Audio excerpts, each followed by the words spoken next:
See, we have. I am competent authority as per the Railway Act.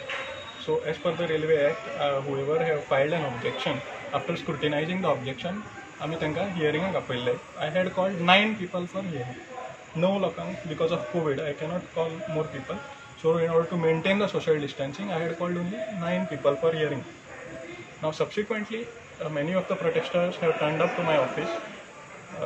Then I couldn't carry the hearing because of the very much aggressive protest, I would say, and also many of the local MLAs had turned up.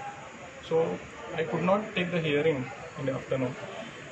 Then I discussed the matter with the higher authorities, and so much protest has been happened, and there is so much of protest in the said issue. And subsequently, as of now, we have deferred the issue. Okay. We have already intimated to the people, and subsequent whatever is to be informed, whether the new notices are to be issued or whether any further communication is to be issued, that will be issued to the people in due course of time. All hearings are been cancelled. I have not said cancelled. I have said deferred. All hearings. Yes. Yes. As of now, they have been deferred.